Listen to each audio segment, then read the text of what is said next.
오늘도 다시 돌아왔습니다. 구독과 아니 너무 뻔뻔한가? 아니야. 말로 해야 된대요. 구독과 좋아요를 부탁합니다. 부탁드립니다. 네. 적벽할 때 제가 이 명량을 하자고 박사님한테 졸라가지고 이 영화를 골랐습니다. 그리고 저희 지금 도움을 주시는 이진성 작가가 또 하고 계신 그 이순신 세가 이 책도 사실은 명량이 그 포커스입니다. 명량 그 부분이 포커스라서 저희가 이번에 이것을 다뤄보자라고 이제 그날 제가 우겨 넣었죠. 곧 이것 내신다면서요? 네, 나온대요. 제가 클라우드 펀딩인 줄 알았더니 판매가 오늘 촬영 일자로부터 한 달 안에는 판매가 될 것 같아요. 여러분들이 명량은 너무 유명한 영화라 1760만 들었어요. 1760만. 대한민국 국민이 5천만이니까 인구의 한 3분의 2는 봤다고. 3분의 1이 봤다는 거죠. 네, 3분의 1. 근데 거기에다가 그게 극장에서 본 수치예요? 그렇죠. 와. 그러니까 안 본 사람이 없다는 얘기네. 거기다가 KT까지 하면 그러니까 케이블까지 하면. 네, 그리고 얼마 전에 작년 말에 그 TV 방영됐어요. 그러니까 아마 대한민국 국민의 3분의 2는 봤다고 봐야지. 우리 어릴 때는 그 해마다 옛날에 그 김진규 씨가 주로 했지만 성우 이순신 내 기억엔 5편까지 있었어요. 매년 그걸 학생들 거의 강제 동원으로 봤는데 그딴 짓 안 하고 제대로 만들어서 다 보잖아. 왜 그걸 그렇게 만들어서 그분한테는 내가 좀 그분 사제를 다 털어놓았어요. 그 사제를 그거는 알아. 열정적으로 한 거는 네. 그거는 인정하는데 본인이 이순신 하겠다고. 근데 아무튼 그거를 왜 소위 국책 영화라는 걸 만들어서 그런 식으로 했냐고. 그러니까 그게 실제로 영화를 발전을 저해를 해요. 맞습니다. 그러니까 거듭 말씀드리지만 내가 그분이 그때 이순신 장군이 얼마나 열정을 바쳤는지는 알기 때문에 그거를 탓하는 건 아니지만 시스템 자체를 그렇게 할 필요는 없다는 거지. 그렇죠. 물론 영화가 너무 안 되고 초창기에 돈도 없고 할 때는 우리가 자본주의 발달 산업화도 그렇지만 초기에는 국가 자본이 들어갈 수 있어요. 그럴 수가 있고 지금 중국도 그런 식으로 하니까 또 그런 면은 있는데 장기적으로는 빨리 벗어나야지. 그러니까 하고 빨리 벗어나야 되는데 이제는 많이 벗어났죠. 왜냐하면 태극기 있잖아요. 태극기는 그것도 아시죠? 국군한테 그 군대에다가 도움 요청을 했다가 안 된다. 요즘에 우리 사회에 이상하게 국유화나 무슨 국영화 이런 거에 대해서 좀 잘못 착각하는 분들이 너무 많더라고. 그러니까 민영화도 문제가 있고 국영화도 문제가 있지만은 그 국유화 민영의 문제를 너무 단순하고 쉽게 생각하는 분들이 너무 분위기가 너무 망한 것 같아서 그 국유화라는 게 정말 위험한 거다. 그게 국영화도 그렇고 보기에는 처음에는 좋아 보이지. 그래서 내가 영화 같은 거 봐. 우리는 어린 시절에 그거 너무 많이 봐서 알거든. 그거를 비교를 보면 5번, 6번 나와도 바뀌는 게 없다니까. 처음엔 괜찮았어요. 누가 공무원이 만든 영화를 보고 싶겠어요. 처음에는. 왜냐면 돈이 없으니까. 그때 처음으로 미니어처 같은 거 나와가지고 네. 만들어갖고 백기를 부시고 그런 거. 그러니까 국책 영화 보러 간다고 욕하면서 가가지고. 그때도 이순신 나와서 거북선 나와서 깨트리고 그러면 욕하던 자식들이 박수 막 이러고 그러고 살았던 시절이 있는데 네. 그때 그 발전 속도하고 비교하면 너무 느리다는 거예요. 그러니까 국가 자본이나 이런 거는 딱 한 번 올려놓고 빠져야 돼. 참 안타까운 그런 부분이 있죠. 사실은. 그래서 명량을 보면서 그 생각 많이 했어요. 오히려 명량이 나오는 걸 늦춰놓은 거죠. 이 정도로 할 수 있는데 왜? 그래서 조금 전에 얘기했나요? 아마도 이게 최고의 이제 그 해전 영화일 것이다. 그게 이제 아시아권을 세계를 통틀어서 아시아 전쟁 그 해전 영화로는 최고 아닐까. 해전 영화가 원래 만들기 힘들잖아요. 그러니까요. 그 촬영하기도 힘들고. 그러고 보니 유럽에도 해전 영화는 정말 없는 것 같아. 302번째가 해전인데 살라미 사다 망했잖아. 나는 그 바다에 파도 치는 거 보고 얘들이 생각이 없구나. 그리고 말 타고 날아다니는 거 잘한다, 잘해. 그래서 운동장이 되는데요? 배가 다 부셔져서 운동장이 저도 봤는데 300 좋아해서 봤는데 내가 늘 하는 말이지만 창작을 해도 베이스를 알고 창작을 해야 되는데 예. 베이스가 없으면 이게 좋겠지 하고 나와버려요. 거기서 망하는 거야. 그러니까 알고 창작을 해야 되니까 알고 100% 속된 말로 거짓말 환상으로 가더라도 알고 가야 그게 된다니까. 모르고 그냥 막 나가면 거기서부터 벌써 언밸런스가 생겨버리잖아. 중장보병이 배에서 싸워야 되는데 파도는 무슨 이렇게 쳐가지고 배는 하늘로 떴다 내리고 거기서부터 모든 걸 날려버렸잖아요. 많은 게 날아갔죠. 많은 게 날아갔죠. 얼마든지 날아갔어. 굉장히 기대하는 장면들이 많았는데 그러니까 예를 들면 300을 1편을 그렇게 만들었으면 2편에는 이런 그러니까 해전 넣는 건 좋다고 생각했는데 네. 야 요런 거 짜릿하게 만들면 괜찮겠다 싶었는데 전혀 그 파도 때문에 다 날아가 버렸어요. 그러니까 제가 이제 지난 시간에 적벽 얘기하다가 적벽에서 못 보여준 거 있잖아요. 진짜 그 배싸움을 요번에 제대로 봤다. 그래서 이제 저는 나름 그런 거를 진짜 제대로 보여주는 영화가 하나 있었으면 좋겠다라고 아마 크리에이터가 생각하지 않았을까. 감독님이 그렇게 생각을 했던 거고 모두 보셨으니까 영화 얘기는 뭐 그냥 생각나는 대로 얘기하고 저희 이제 그 팩트 체크를 위주로 그럼 한번 들어가 보도록 하시죠, 박사님. 네. 이거 늘 하시는 얘기인데 고문 진짜냐? 일단 이거 이순장은 영화 너무 많은데 옛날에 그 불멸의 이순신 그죠. 할 때 첫 장면 끔찍했잖아요. 그죠. 100% 불화야. 왜냐면 그런 고문 맞으면 사람 불구가 돼요. 예를 들면 압슬 그런 거 하면은 압술은 기본적으로 뼈가 나가는 거 아니에요, 완전히? 아니 무릎 부서져서 더 이상 못 걸어요. 그러니까 그거는 인간을 불구로 만드는 그리고 인두 같은 거 찢으면 근육이 다 파괴되는데 그 약간 데피는 피부를 약간 데피는 정도가 아니잖아. 대피는 이게 그렇게 되면 이게 재기불능이 돼. 그래서 간단히 말하면 이순신 장군이 고문을 받았느냐 안 받느냐 기록도 조금 애매하게 돼 있어요. 그러니까 고문을 하자라는 말은 있어요. 근데 이 고문도 두 종류가 있는데 그 압슬이나 인두로 지지고 하는 형은 원래 불법인데 영모는 인정사정 없이 하긴 해요. 네. 근데 그 고문이 그걸 말하는 건지 아니면 이제 신문할 때 그 신장이라고 그래서 뭐 이렇게 요런 걸로 좀 때리는 게 있어. 그건 진짜 뭐 이렇게 조금 때리는 거예요. 물론 맞으면 아프겠지만. 근데 그거를 말하는 건지를 잘 몰라요. 일단 그 고문이라고 돼 있어 이상하게 돼 있어가지고. 그러게요. 그게 그 고문을 압슬 같은 고문을 말하는 건지 신문하는 신장을 말하는 건지 확실치가 않은데. 근데 그 뭐지?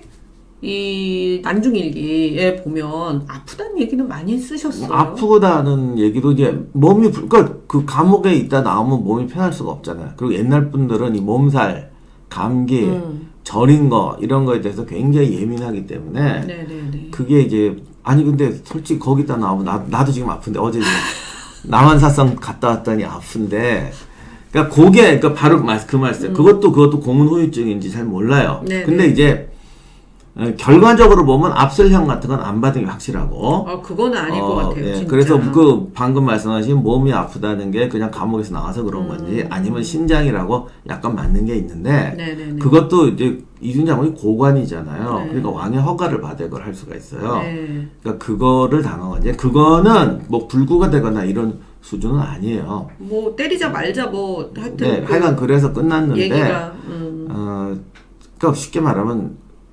신장을 맞아도 심하게 맞지 않고 그것도 규정이 있으니까 고문을 우리가 아는 그 영화 같은 고문은 절대 아니다. 받아 쓸 수는 있겠지만 뭐 그렇게 심한 고문 영화에서 봤듯이만 그렇죠. 그런 거는 아니고. 여기도 참 나오지 막 피투성이 네, 처음에 나와요. 막 그거는... 인두 지짐 나와요. 인두 지진다니까. 절대 아니에요. 절대 아니에요. 그분 이 성함이 참 배설인데 그분이 이제 그 7천량 해전에서 다 죽고 남은 그 장병들 배 13척을 가지고 이제 그 남은 건데 이 이야기의 시작이 그 고문과 함께 이제 우리 육지로 올라갑시다.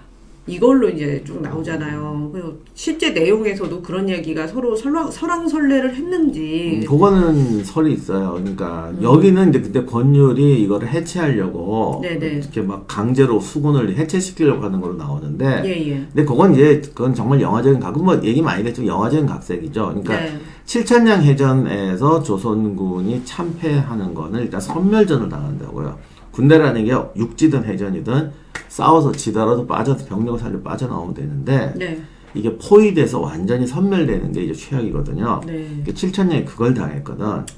그러니까 이제 원균의 지휘관 능력으로서 이제 문제가 되는 게 그 부분이에요. 선멸을 당하면 변명의 여지가 없어요, 그거는. 그런데 이제 배설이 그때 경비함대를 가지고 있다가 튀었다라는 말도 있고 한데, 아무튼 그것만 빠져나옵니다. 혹시 그거 아니에요? 앞에 가다가 그 십자군 전쟁에서 했을 때처럼 앞에 가서 이건 아닌 것 같아 하고 싹 도망가. 그러니까 그게 이제 비난을 잘못하면 크게 비난을 받을 수도 있어요. 만약에 경비함대를 가지고 경계를 썼으면은 죽는 한이 있어도 버텨줘야 돼요. 근데 거기서 내뺐으면 이 선멸당하는데 어마어마한 책임이 있어요. 그러니까 뒤에 남은 사람들한테 다 알려주고 뭐 이런 거를 안 한 건 그러니까 그게 그런 이제 게 되는 건가? 배설도 그런 얘기를 했고 임진왜란 그런 얘기를 결국 세상에 아이러니한 게 도망쳤지만 어쨌든 도망친 그 12척 때문에 명랑해전이 있었죠. 그런데 그게 네. 우리는 자꾸 무조건 죽어야 된다고 그러는데 전쟁이라는 거는 유리한 상황에서 싸우는 거야. 그럼 칠천량 같은 경우는 극도로 불리했기 때문에 예. 거의 선멸당하는 상황이기 때문에 어떻게든 빼서 결국 쉽게 말하면 명랑에서 다시 싸우는 거죠. 그렇죠. 그러니까 이제 후퇴라는 건 절대 나쁜 게 아니에요. 다만 여기서 후퇴도 이제 종류가 문제인데 후위에 있거나 뭐 이렇게 되는 상황에서 어떻게 그 부대만이라도 빠져나온 거라면 그건 절대 그건 절대 비난할 건 아니라고 봅니다. 그런데 또 일설에는 경비로 떠 있다가 다른 배들은 정박하고 있었으니까 예. 공격당하니까 튀었다라는 얘기가 그러니까 있거든요. 그들은 이미 이제 풀어져 있던 그래, 배들인데 떠 있다가 예. 만약 그 상태에서 도망쳤으면 이거는 이제 심각한 거예요. 왜냐하면 돌격해서라도 10분이라도 시간을 끌어줘야 돼요. 그게 그쪽의 사명이거든요. 그 사명을 빼고 튀었다면은 선멸전에 대한 굉장한 책임이 있죠. 참 아이러니하기도 네, 하고. 모르겠어요. 만약에 진짜로 칠천량이 좁단 말이죠. 그러면 이제 양쪽으로 배를 띄워놔서 써야 됐을 수도 있지. 네. 이게 또 잘못된 걸 수도 있는데 지금 왜냐하면 특히 해전은 육전보다 더한 게 해전일수록 전황을 알기가 힘들어요. 소문도 많고 진짜 이게 뭐 비행접시 나타났다고 왜 태평양 전쟁 때 공중전은 바다에서 공중전 비행접시 봤다고 하듯이 해전이라는 게 정말 이게 판단하기 어렵습니다. 증언들을 봐도. 그래서 함대를 양쪽으로 경비함대를 띄워야 되는데 하나만 띄웠다. 예를 들어서 모르는 얘기는 제가 상상으로 이렇게 왔다 갔다 하다가 하필 이쪽에 뒤로 갔는데 여기서 쳤다 이거예요. 그 빠진 상태에서 예, 그러니까 이건 이미 틀렸구나 해서 튀었다 그러면 뭐 그거는 뭐 50점 정도. 네. 그때 이거 만약에 본인이 들어가서 싸우고 그 바람에 이쪽 배들이 20-30적이 빠질 수 있었다 그러면 이거는 정말 장렬한 전사고 본인이 보기엔 들어가도 한 척도 구할 수 없는 이미 선멸되는 상황에서 빠졌다 그러면 뭐 그거는 모르겠어요. 전쟁이라는 건 용기와 헌신도 중요하지만 판단도 중요하니까. 그러네요. 근데 요거는 우리가 지금 판정할 수가 없어요. 네, 그래서 이제 100점이냐, 50점이냐, 빵점이냐는 여러분에게 상상에 맡기겠습니다. 네, 여기 이제 영화적인 설정에서는 굉장히 말하자면 좀 비겁한 그런 장수로 설정을 해서 어쨌든 그 내부의 적으로 설정을 해놨거든요. 지금 떨고 있는 조선군들한테 안 그래도 겁먹었는데 그만하자, 막 또 전쟁하지 말자, 뭐. 이제 그 영화는 너무 나갔어요. 근데 이제 배설이 기록이 별로 많지는 않은데 이렇게 탁월하고 뛰어나고 뭐 이런 장군은 아니었던 것 같아요. 근데 따지고 보면 전쟁터에 싸운 사람 중에 탁월하고 뛰어난 사람은 5% 10%란 말이죠. 그렇죠. 그럼 평범한 사람은 우리가 비난할 수는 없잖아. 그것도 전쟁 때 가보지 않은 사람이 전쟁터에 가서 싸웠던 사람은 평범했더라도 존중해줘야 돼요. 영웅은 찬양하고 평범한 사람은 존중해야 돼요. 살아남은 근데 자의 이게 슬픔. 평범이 아니라 거의 이건 적을 도와주는 수준이다 그러면 비난을 해야겠지만 이 부분은 애매한데 네. 영화가 이제 내부의 적으로 계속 이제 설정을 그쪽에다 맡겨서 종친회하고도 문제가 생기고 그렇죠. 종친회가 아, 고소 고발이 들어갔었으니까. 그 기록으로 보면은 정말 명장은 아니라고 할 수 있겠지만 네. 그냥 싸웠던 우리가 볼 때 참전했던 사람들 어쨌든 그때까지 이제 임진날 시작해서부터 쭉 싸웠던 장수는 맞는 거니까. 예. 그래서 어쨌든 영화의 설정은 좀 심하게 돼 있다. 그런 그렇죠. 부분은 전혀 나오지 않는다. 그래서 저는 여기서 또 이게 애매한 부분이긴 할 텐데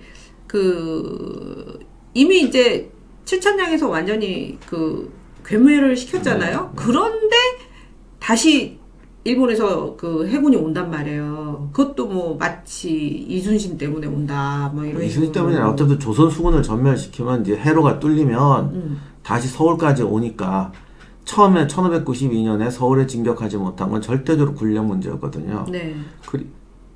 그리고 이제 병력도 배로 수송해서 상륙시키면 굉장히 절약이 되죠.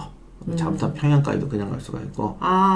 그래서 육로보다는 훨씬. 그렇죠. 네. 어차피 이게 임진왜란 때 아무리 조선군이 잘 싸우고 어쩌고 해도 이때 되면 많이 좋아지긴 했지만 아직도 일본군 대부대하고 야전에서 이길 실력은 안 되거든요. 그렇죠. 그렇다면 군량이 확보되고 충분한 군대를 서울에만 상륙시켜도 평양에 2, 3만 명이 들어가게 되면 의주까지도 그냥 밀어붙일 수가 있죠. 그러면은 증원군이 온 것은 사실 뭐 더 때려부시자 이런 거보다는 더 위로 올라가기 위해서. 네, 서울로 올라가기 위한 거였던 것 같아요. 그래서 네.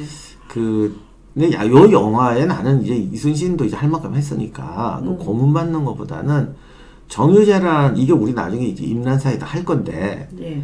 정유재란이 좀 특별해요. 예. 근데 정유재란사가 지금 또 연구가 잘 안 돼 있는데 그거는 이제 제가 길게 말씀 못 드리겠는데 정유재란 할 때 일본군이 처음 침공할 때랑 많이 달랐어요.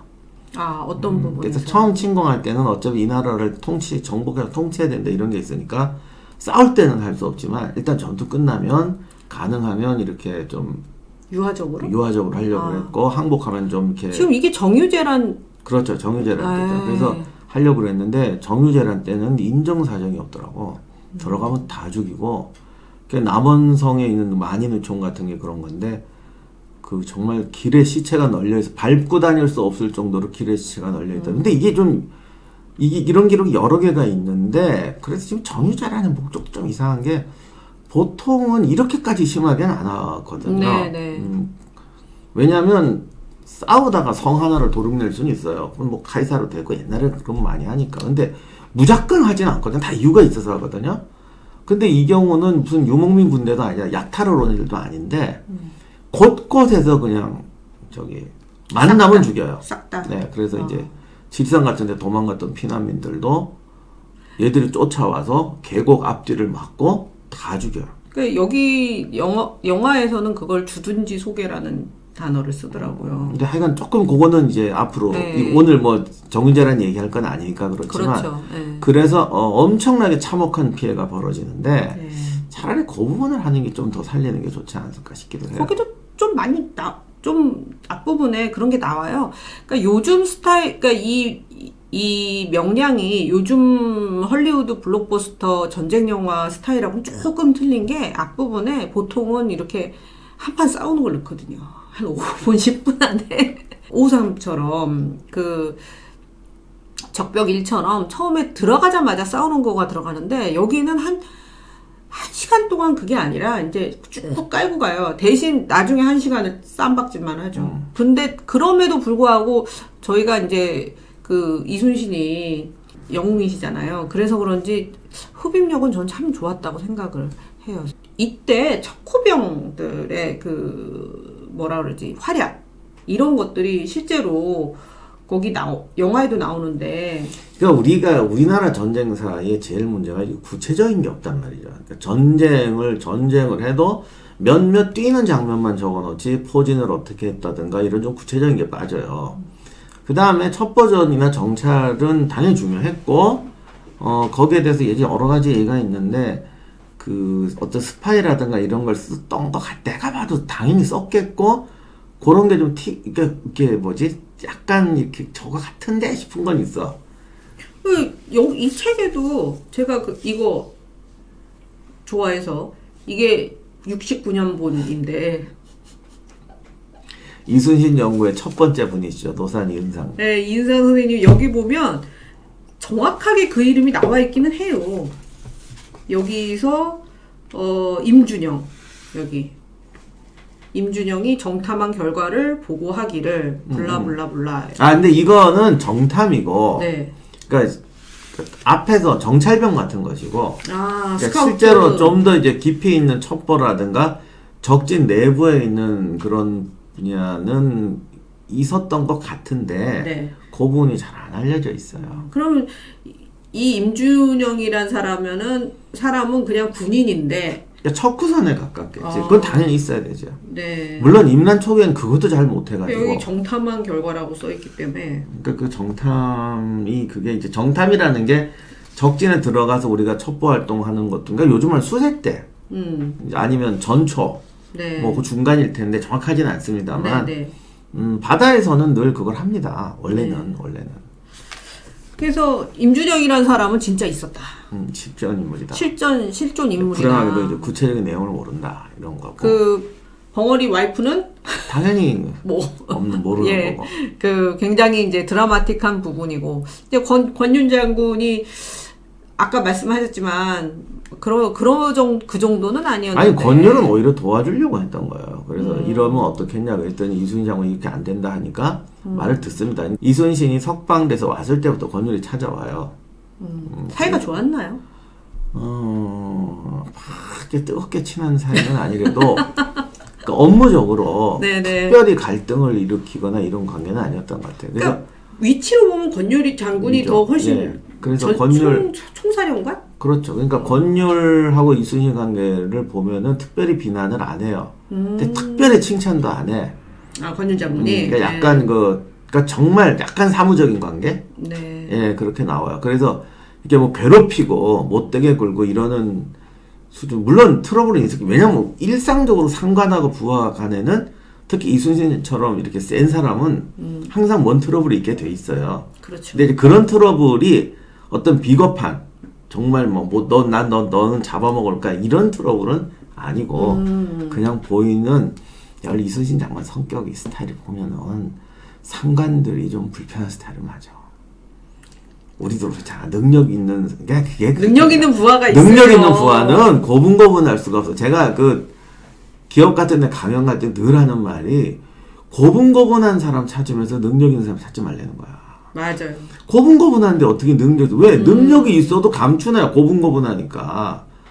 맞아요, 근데 맞아요. 이게 조직 생활하는 분들은 나중에 막 피곤하니까 그냥 전혀 덤비지도 않았는데 그냥 이렇게 생긴 것만 봐도 쟤는 좀 만만치 않겠다 싶으면 막 싫어하고 미워해. 이런 우리나라 이런 문화가 정말 많아요. 그래서 만나게만 눈 내리깔고 그러니까 유비가 대단하군요. 그러니까, 그 밑에 그 그럼. 천하 제일 실제. 장수들을 다 거느리고. 실제 조직 생활 해보면 말로는 뭐 어쩌고저쩌고 하지 이 수준 그러니까 그런 거 있잖아.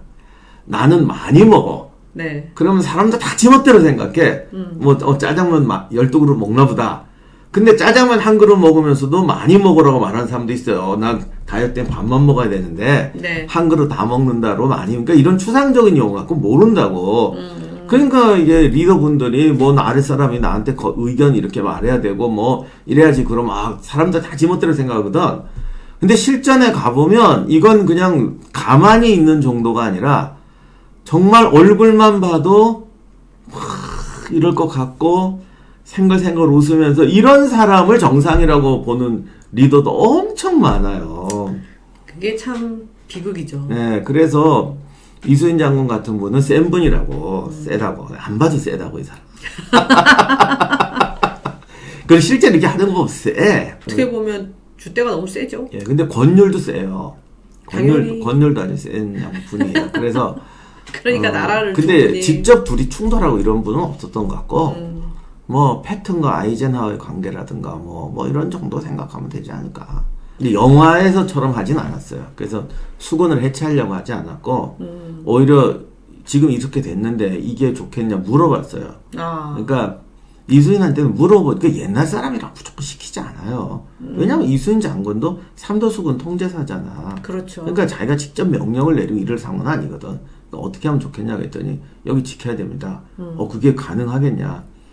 이렇게 무조건 지금 육지로 올라가면 안 되고 바다를 열어주면 안 된다. 그 말에 동의를 하죠. 그러면은 이것도 이제 그 영화의 장치로서 약간의 이제 그 팩트를 좀 과장해서. 근데 이제 우리가 이게 내가 영화를 보면 그 미드웨이 같은 거 보면 네. 니미츠가 되게 훌륭한 장군으로 나오잖아요. 안 봤어요. 그러니까 전년 영화 많이 그러니까 안 우리는 봐. 무조건 갈등이 있어야 돼. 갈등이. 네. 한 명이 나쁜 놈이야 되고. 근데 미드웨이도 보면 야마모토 같은 경우도 굉장히 좋게 나오지. 그리고 그 밑에 있는 함장들도 다 사실은 좋게 나와. 다만 그 사람 개성이 조금 안 맞는 거예요. 장기라든가. 그런 부분을 컨트롤하는데 우리는 꼭 누군가가 말아먹으려고 그래. 나 저 자식 이번에 빨리 저기 해임시켜버릴까.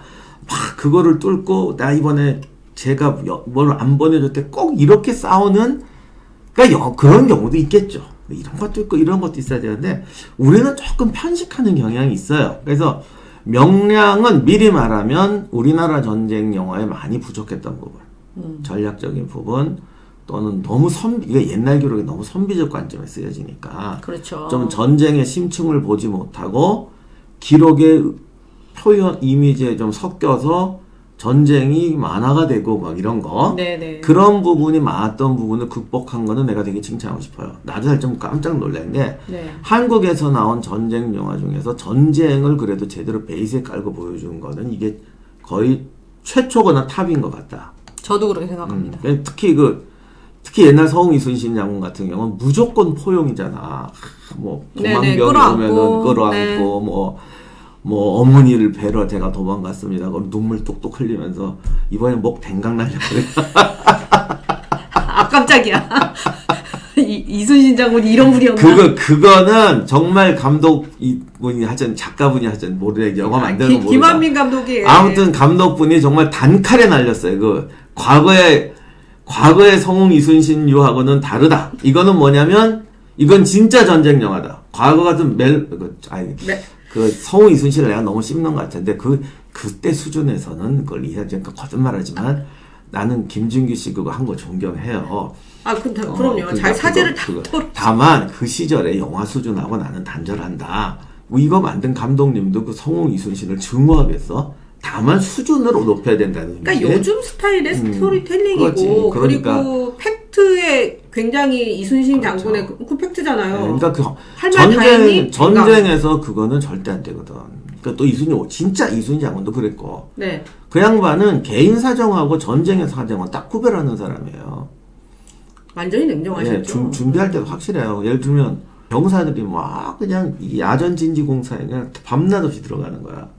그랬더니 부하들이 이제 이거 너무 힘드니까 쉬게 합시다 이러면 안 되거든요. 네. 천을 온매래도 항상 부하들은 참 말을 잘해야 돼.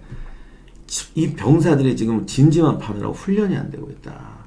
이게 훈련을 시켜야 됩니다. 이 병사들이 지금 군인이 아니라 노동부가 되고 있습니다. 이렇게 말했더니 딱 째리면서 이렇게 말했대잖아. 죽는 거 힘든 것하고 죽는 거하고 어느 게 낫냐.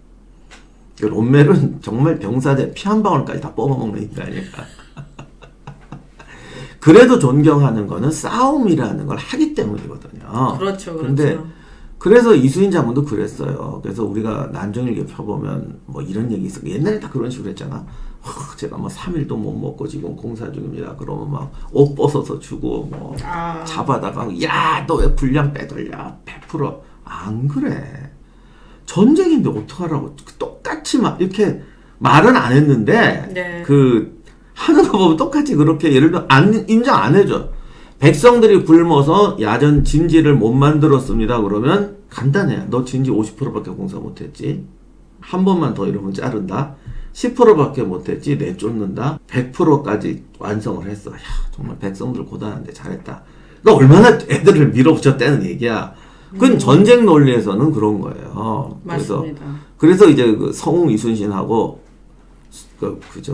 장군 이순신. 그러니까 로망 이순신하고 전쟁의 이순신을 완전히 나눴죠. 그 부분은 내가 명량은 정말 칭찬해주고 싶어요. 이런 거 한번 하셔가지고 전쟁 영화 수준이 달라지는 거야. 진짜 영화의 전쟁 영화의 좀 패러다임을 바꿨다고 할까? 특히 고전 이잖아요. 이거는 옛날 전투. 이거는 정말 이렇게 한 적이 별로 없는 것 같아요.